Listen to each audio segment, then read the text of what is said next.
हर हर महादेव। आप सभी भक्तों को शनि प्रदोष व्रत की हार्दिक शुभकामनाएं। आज 28 दिसंबर शनिवार को शनि प्रदोष का व्रत रखा जा रहा है।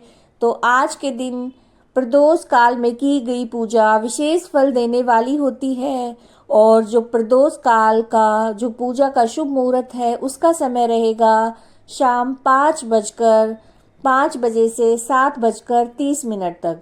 तो प्रदोष काल में की गई प्रदोष काल का जो ये शुभ मुहूर्त है, इस दौरान जो पूजा की जाती है वो विशेष फल देने वाली होती है। अगर आपकी कोई विशेष कामना है, चाहे वो संतान से संबंधित हो, धन दौलत से संबंधित हो या फिर किसी बीमारी से पीड़ित हैं, तो इस प्रदोष काल में अगर आप व्रत रख रहे हैं और पूजा कर रहे हैं तो इससे भोलेनाथ आप पर जरूर प्रसन्न होंगे। और पूजा के बाद आप कथा अवश्य श्रवण करें, क्योंकि इसका विशेष महत्व होता है।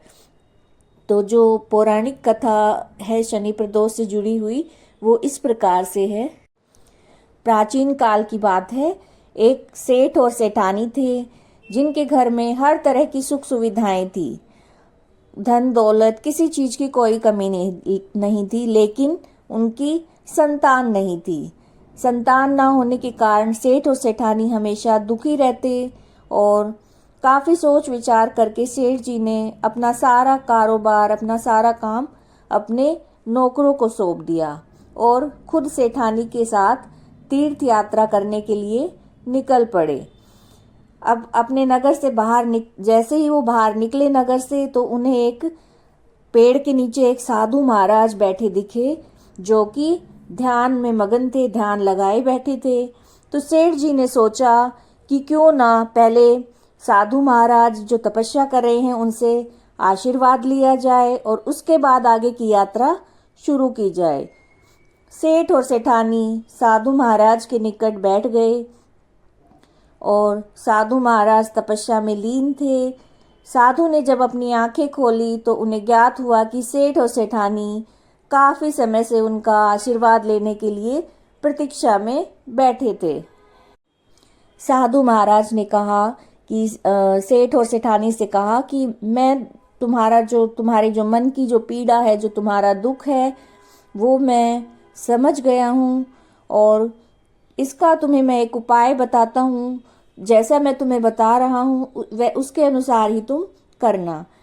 तुम शनि प्रदोष का व्रत करना और शनि प्रदोष का व्रत करने से तुम्हारे ऊपर भोलेनाथ और माता पार्वती की कृपा प्राप्त होगी और उससे तुम्हें संतान की प्राप्ति अवश्य होगी।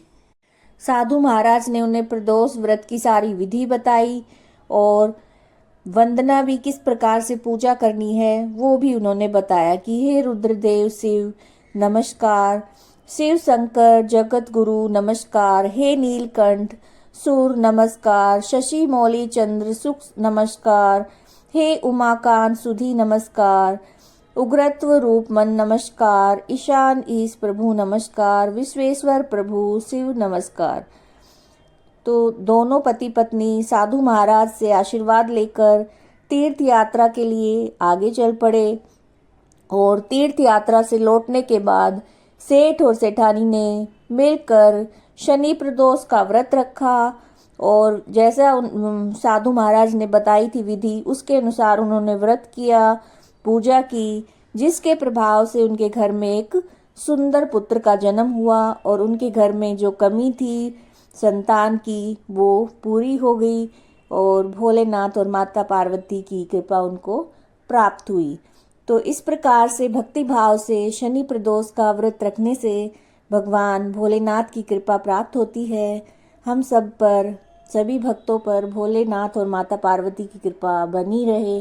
अगर आपको वीडियो उपयोगी लगी है तो लाइक कीजिएगा, शेयर कीजिएगा और चैनल को सब्सक्राइब कीजिएगा। हर हर महादेव।